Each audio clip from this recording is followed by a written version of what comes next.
الرحمن الرحيم. الحمد لله رب العالمين، والصلاة والسلام على رسول الله نبينا محمد وعلى آله وصحبه ومن والاه والتابعين لهم بإحسان إلى يوم الدين وسلم تسليما كثيرا. أما بعد، نendelea na kitabu chetu cha at-Tajrid as-Sarih li ahadithi al-Jami' as-Sahih, kitabu cha Imam Bukhari, ikhtisari ya al-Imam az-Zabidi rahimahumullah, tukiwa bado kwenye kitabu as-Salah.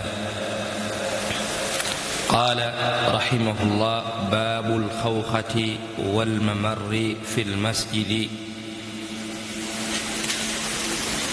باب الخوخة، mlango unaozungumzia al-khawkha, wa huwa albabu saghir fi almasjid. Khawkha ni mlango mdogo uliopo msikitini. Khawkha ni mlango mdogo uliopo msikitini. Walmamarri, na mahala pa kupita. Walmamarri, na sehemu ya kupita fil masjidi, msikitini. Kwa hiyo tuzungumziwa kile ambacho Mtume sallallahu alaihi wasallam amekitolea maagizo kunako mlango mdogo katika milango iliyokuwepo msikitini. Nini ufanywe mlango huo mdogo, na mahala pa kupitia katika msikiti.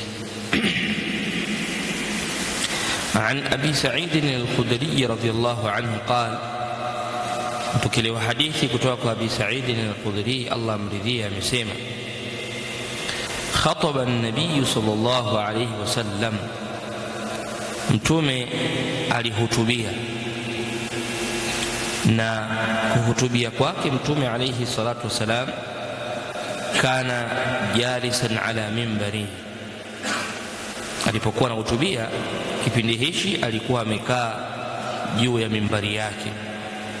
Khataba an-nabiy, alihutubia Mtume kipindi hichi anahutubia, alikuwa amekaa juu ya mimbari yake. Faqala, akasema: inna Allaha khayyara abdan, hakika ya Allah subhanahu wa ta'ala, khayyara, amemchagulisha abdan, mja, amempa khiyari, achague, baina dunia, kati ya dunia, wa baina ma indahu, na kati ya yale aliyonayo Allah, kwa maana akhira. Inna Allah khayyara abdan baina dunia, Allah subhanahu amemkhiyarisha, amemchagulisha mja kati ya dunia na kati ya akhira. Maana ya maneno haya, Allah subhanahu amemchagulisha juu ya kumpa kiwango anachokitaka katika umri mrefu na kubakia duniani na kustarehe duniani. Chagua, unahitaji tukupe sehemu kubwa ya dunia ya kuishi, umri mrefu, na wewe kubaki pia duniani hapa unastarehe na kila aina ya starehe na ladha. Wa baina ma indahu, na kati yale ambayo Allah subhanahu ameandaa katika sampuli mbalimbali za neema na sampuli mbalimbali za starehe huko akhera. Unachagua kipi? Allah alimkhiyarisha mja wake kati ya mambo haya mawili, starehe za duniani na kubakia na kupewa umri mrefu, na kati ya kupewa kile ambacho Allah amekiandaa huko akhera katika sampuli mbalimbali za neema na starehe huko akhera. Alipomchagulisha mja wake haya, fakhtara ma inda Allahi, mja wake akayachagua yale yaliyo mbele ya Allah katika sampuli mbalimbali za neema na starehe zilizoandaliwa huko akhera, akachagua huko. hakuna haja ya kukaa hapa duniani, hakuna haja ya kuwa na umri mrefu, hakuna haja ya kubaki kustarehe kwenye hii dunia, hakuna haja. Nimechagulisha kati ya mawili, mimi nimechagua kupata vilivyopo akhera ulivyoviandaa. Aliposema haya maneno Mtume alayhi salatu wasalam, fabaka Abu Bakr radhiyallahu anhu, Abu Bakari alilia. Na imekuja riwaya Abu Bakari alipolia alisema maneno yafuatayo: fadainaka biabaina wa ummahatina, fadainaka biabaina wa ummahatina, tumekutolea fidia wewe baba zetu na mama zetu. Maana yake ya kwamba tumekupenda wewe zaidi na kukutanguliza wewe zaidi kuliko baba zetu na kuliko mama zetu. Fadainaka biabaina wa ummahatina. Bakari radhiyallahu anhu analia na akasema haya maneno. Faqultu fi nafsi, Abu Sa'id al-Khudri anasema nikasema kwenye nafsi yangu, na sio yeye peke yake, pia walikuwa masahaba wengine wakasema maneno yafuatayo: ma yubki hadha shaykh.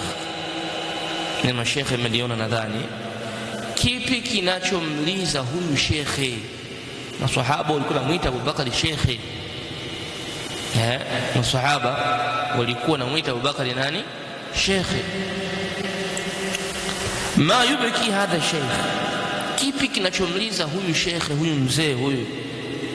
In yakuni Allahu khayyara abdan, ikiwa Allah amemkhiyarisha, amemchagulisha mja, baina dunya, kati ya mambo ya duniani, wa baina ma indahu, na kati yale ambayo yako mbele yake Allah, huyo mja huyo sasa alipochagulishwa mawili hayo, fakhtara ma inda Allahi, akayachagua yaliyoko mbele ya Allah, kinamliza nini sasa huyu mzee?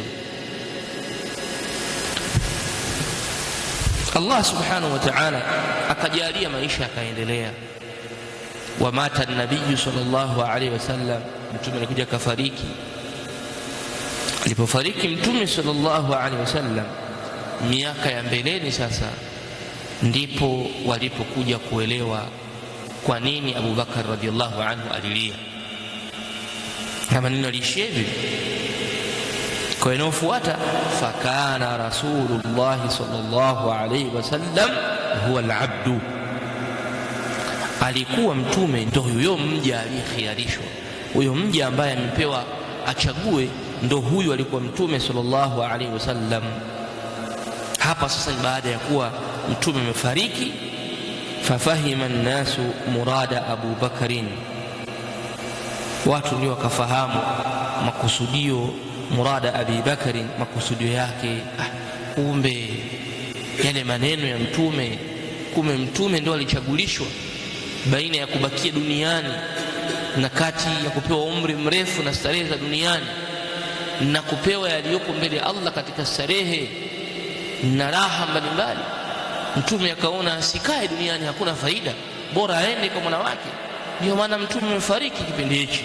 Watu wakaelewa kumbe kumbe yule mja alikuwa ni Abu Bakar, alikuwa ni mtume sallallahu alaihi wasallam. Wa kana Abu Bakrin a'lamana, na alikuwa Abu Bakar radhiallahu anhu ndiye mwenye utambuzi zaidi kuliko sisi, yani anatambua mambo zaidi kuliko sisi, ana ilmu zaidi kuliko sisi. Qala, anasema Abu Sa'id al-Khudri, ya Aba Bakr, ewe Aba Bakr, la tabki, usilie.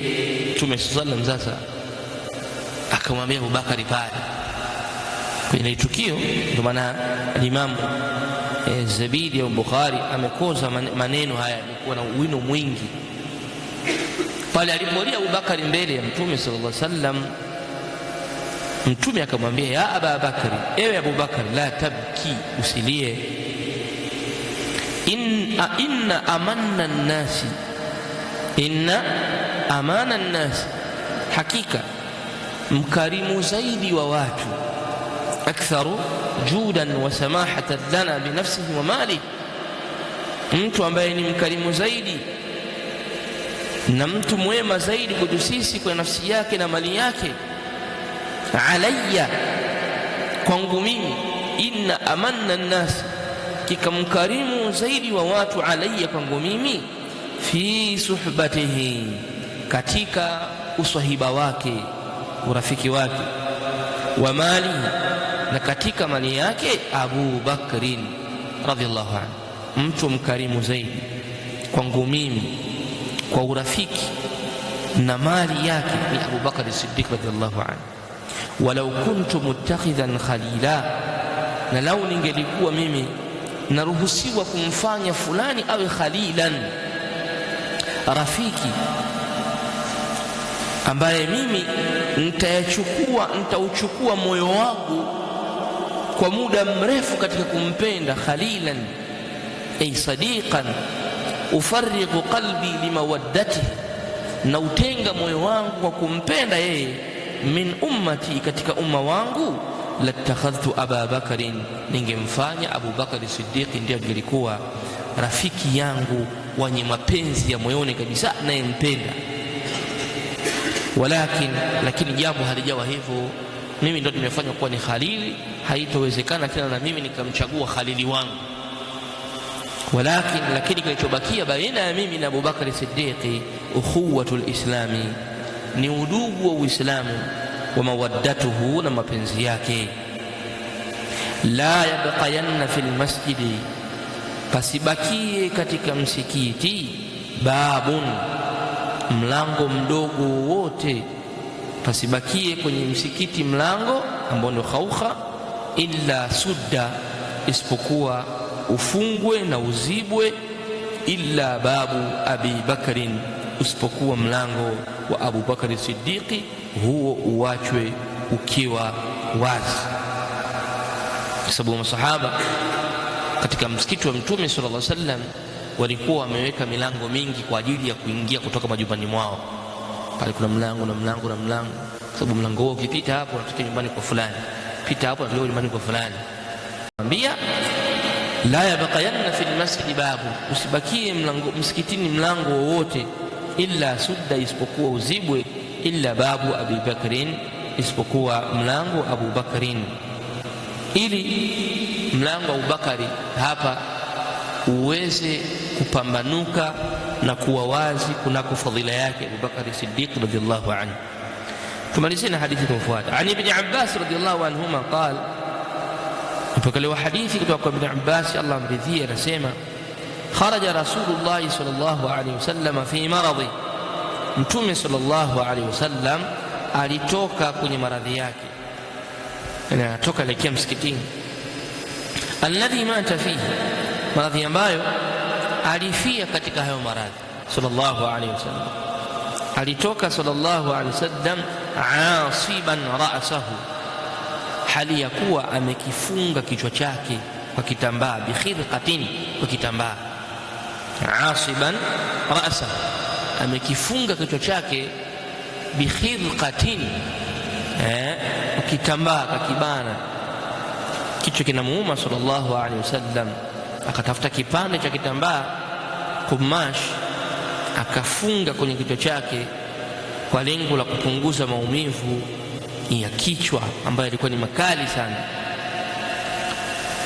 Alipofanya hivyo, faqaada ala alminbari, akafika akakaa juu ya mimbar sallallahu alaihi wasallam, kama ilivyotangulia hadithi. Khataba an-nabii, kasema ya kwamba alihutubia hali ya kuwa amekaa kwenye mimbar, ndio hii. Faqaada ala alminbari, akakaa juu ya mimbar. Fahamida Allah, akamhimidi Allah subhanahu, inna alhamdulillah, wa athna alayhi, na akamsifu Allah subhanahu.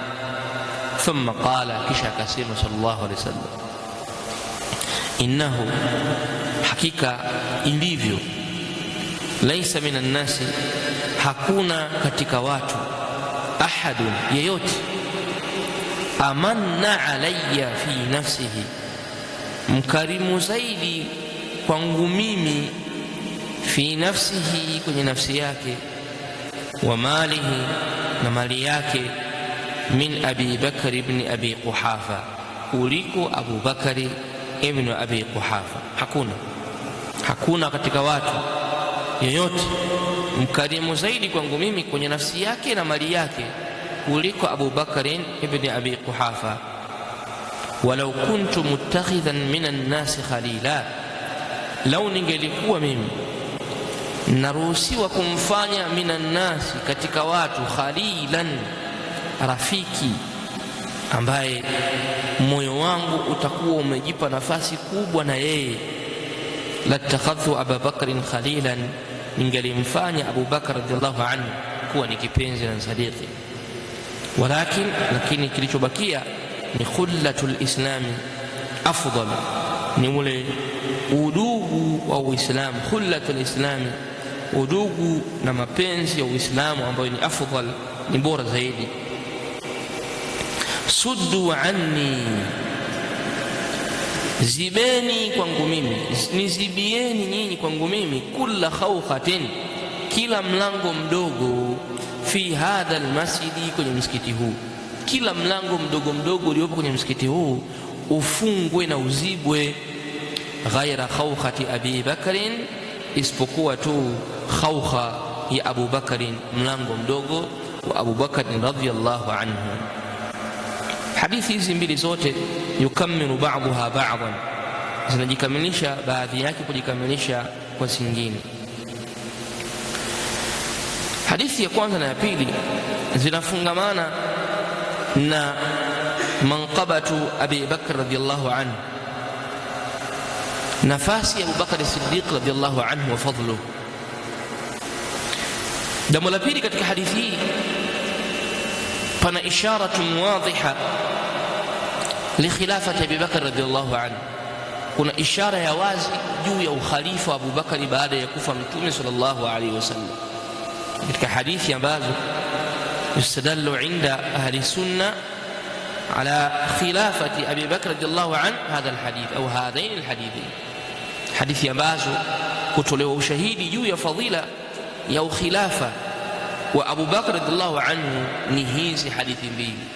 Walau kuntu muttakhidhan khalilan latakhadhtu Aba Bakr, lau kuntu muttakhidhan min ummati khalilan latakhadhtu Aba Bakr. Moja. Mbili, fungeni milango yote, zibeni milango yote. Maana yake kila ambaye katika sahaba ameweka mlango mdogo kwa lengo la kuingilia msikitini, milango hiyo mingine yote ifungwe na izibwe, uachwe mlango wa Abu Bakr radhiallahu anhu, liyatamayaza bidhalika fadluhu, ili fadhila ya Abu Bakari iwe wazi, kila mtu aijue, kila mtu aijue kwamba huyu ndiye mbora. Pia ushahidi wa tatu ni kwamba wakana Abu Bakrin a'lamana, waliposema maswahaba wenyewe. Abu Sa'id anasema na alikuwa Abu Bakari ndiye mtambuzi zaidi kwetu, anajua zaidi kwetu sisi. Maneno ya Mtume sallallahu alaihi wasallam masahaba wote hawajaelewa nini anayokusudia sallallahu alaihi wasallam, kwa ilmu aliyopewa nayo Abu Bakr radhiallahu anhu akaelewa ya kwamba anachokusudia Mtume hapa ni kukaribia kifo chake kuelekea kwa Mola wake subhanahu wa ta'ala. Baada ya kalia masahaba waliobakia wote wakaanza kushangaa, inakuwaje huyu, taajabun, huyu shekhe ana nini? Khiarishwa mja, kachagulishwa mtu ambaye hajatoja jina lake ni fulani, wewe mbona walia? Abu Sa'id al-Khudri anasema wa kana Abu Bakri a'lam, nithibitisha kwamba ilmu ya Abu Bakr radhiallahu anhu ilikuwa ni ya juu zaidi kuliko ilmu ya masahaba wengine wote. Kwa hizi tatu tu peke yake ishara za kuachwa mlango wa Abu Bakr radhiallahu anhu, za kuachwa mlango wa Abu Bakr radhiallahu anhu ili fadhila yake iwe wazi, watu wote wajue fadhila ya Abu Bakr. Ushahidi wa kwanza. Ushahidi wa pili, Mtume kasema lau ningelikuwa na ruhusa ya kumfanya kipenzi wa moyoni kweli kweli, basi ningemchagua Abu Bakr as-Siddiq katika umma wangu. Faida ya pili. Faida ya tatu, maswahaba wenyewe wanasema Abu Bakr radhiallahu anhu alikuwa na elimu zaidi kunako sisi, ana utambuzi zaidi juu yetu sisi kuliko wengine wote. Haya mambo matatu haya na mengineyo yamemfanya Abu Bakr radhiallahu anhu baada ya kufa Mtume sallallahu alaihi wasallam kuwa yeye ndo khalifatul muslimin, kuwa ndiyo khalifa wa Uislamu, kwa sababu kashakufa Mtume sallallahu alaihi wasallam. Nani katika watu pale mkiwatazama anaweza akapewa hiyo zimamul umma, kamba ya umma huu aiongoze, kumshinda Abu Bakar radhiallahu anhu, ambaye Mtume kwenye uhai wake pia alipokuwa naumwa, kwenye hadithi pia vile vile alipokuwa naumwa alimkuta Abu Bakar radhiallahu anhu yusalli bin nasi. Alipokuja aliyekuwa kafunga kitambaa na amewashika, kwenye Tirmidhi amewashika watu wawili, amemshika Ali ibn Abi Talib, na nyingine riwaya imesema amemshika na Abdullah ibn Abbas. Analetwa msikitini sallallahu alaihi wasallam, alimkuta Abu Bakar radhiallahu anhu anasalisha watu. Abu Bakar radhiallahu anhu alipomuona Mtume alayhi wasallam akataka kurudi nyuma, Mtume faauma ilayhi anijlis, Mtume akamwashiria endelea. Mtume akaswali nyuma ya Abu Bakar radhiallahu anhu, kisha baadaye akazungumza wale waliofuata. Kusalisha nyuma ya Mtume, kumsalisha Mtume sallallahu alayhi wasallam, hiyo ni ishara ya wazi ya ukhalifa na utawala wa Abu Bakari baada ya kifo cha Mtume sallallahu alayhi wasallam. Ndio maana masahaba baada ya kufa Mtume alayhi salatu wasalam walikaa takriban siku 3 hawajahusika mwili wa Mtume sallallahu alayhi wasallam, wakilijadili hili jambo, na itifaki ikapatikana kwa wao wote, na kila mmoja mwenye nafasi aliyekuwa katika mji wa Madina alikwenda kumpa bai'a Abu Bakari, kumpa kiapo cha utiifu kwamba wewe ndio khalifa, kila mmoja kwa wakati wake. Wale ambao hawakuwepo kama vile kina Ali ibn Abi Talib, kina Abdullah ibn Abbas, kina Qusam na kineo, hawa wote ambao hawakuwepo baada ya kumaliza bai'a walikwenda kumpa kiapo cha utiifu Abu Bakari Siddiqi, kukubali kwamba huyu ndio khalifatul muslimin, kwa vigezo hivi ambavyo Mtume kavifanya, kaviwashiria vya wazi vya fadhila ya Abu Bakari Siddiqi radhiallahu anhu. Na hapa unaona haya maneno, Ali ibn Abi Talib alikuwepo, wakina Abdullah ibn Abbas, familia ya Mtume ilikuwepo, ridwanullahi ta'ala alayhi walikuwepo wote hapa. Lakini yote haya hayakudondoka isipokuwa kwa nani? Kwa Abu Bakar Siddiq. Lakini pia jambo la pili katika hadithi hii, uthibitishwa kwamba milango ndani ya msikiti yatakikana iwe michache kulingana na mazingira ya msikiti namna yalivyo. Na msikiti wa Madina leo hii, msikiti wa Madina pia na milango mingi kwa sasa, kutokamana na ukubwa wake, Kwa hiyo haja ya msikiti kuwa na milango mingi ni haja tu masa, ni ya lazima, kutokamana na ukubwa wa msikiti na eneo pana la msikiti. Lau watu hawa watawekwa kwenye mlango mmoja wapite, itakuwa ni izdihamu shadidi, msongamano utakuwa ni mkubwa sana. Lakini kwa sasa kutokana na msikiti kuwa mkubwa, kwa hiyo kila eneo la msikiti lina milango yake mingi tu, kwa hawa huko naingilia huku na hawa huko naingilia huku, kwa hiyo umekuwa ni wepesi. Lakini zama za Mtume sallallahu alaihi wasallam, zama zake aliifunga milango yote, ukaachwa mlango wa Abu Bakar Siddiq peke yake, na ule mlango mkubwa ambao watu wote wanaingilia na yeye pia anaingilia sallallahu alaihi wasallam. Na upo mlango leo hii unaitwa babu Abi Bakar radhiallahu anhu, upo katika msikiti wa Madina, babu Abi Bakar, babu Salama upo pia, na mengineo katika milango. Kwa maana jambo la kufunga milango katika msikiti hili lilikuwa kwa maswahaba kipindi chao, wao walikuwa wameweka milango kutokana na wepesi wa kufika majumbani mwao na kuingia msikitini. Kwa hiyo katoboa mlango wake pale, anapita na nyumbani kwake, mlango hivi anapita na nyumbani kwake, anaingia msikitini. Sasa milango ile ilivyokuwa mingi, Mtume sallallahu alaihi wasallam akaamrisha hili. Na mwisho katika hadithi hii ni maneno haya aliyosema Mtume sallallahu alaihi wasallam, walakin ukhuwatul islami wa mawaddatuhu. Hadithi ya pili, walakin khullatul islami afdalu, walakin khullatul islami afdalu. Neno khullatun, neno hili asluha al-iftiqar wal-inqita'. Asili hili neno khullatun ni al-iftiqar wal-inqita', yani bimaana ni kule kuhitajia. Asili yake neno la kuhitaji, iftiqar ni kuhitajia, lakini pia vile vile wal-inqita', yani wal-inqita' na kujikata. Maana yake kujikata, maana yake nini? Maana yake unamfanya yeye peke yake, unawakata wengine, Wengine wote katika kujitengenezea moyo wako mapenzi yake kwako, wengine wote unawakata. Inqita' ni kule kukatika mapenzi yako kwa wengine, kukatika urafiki wako kwa wengine, na kutengeneza mapenzi rasmi maalumu na fulani. Kwa ndio maana Mtume akasema, walau kuntu mutakhidan khalila, lau ningelikuwa nina ruhusa mimi ya Allah subhanahu kwamba wewe pia Muhammad waruhusiwa kumtafuta khalili, kumtafuta hullatun, basi mimi ningewakata wote katika mapenzi, ningewakata wote katika urafiki, ningekuwa ninamhitajia zaidi Abu Bakar radhiallahu anhu. Lakini hili kwa mitume halipo. Sisi tumefanywa kuwa ni makhalili wa Ar-Rahmani wa Allah subhanahu wa ta'ala. Sisi hatutengenezi wala hatujalii tena makhalili wa kwetu sisi wenyewe. Kwa neno hili khullatun lina maana ani asluha khullatun, asluha ni al-iftiqar wal-inqita', ni kule kukata kabisa usahiba na urafiki kwa wengine na kutengeneza iftiqari, hitajio kwa mtu fulani. Wallahu tabaraka wa taala a'lam, wa sallallahu ala nabina Muhammadin wa ala alihi wa sahbihi ajma'in, walhamdulillahi rabbil alamin.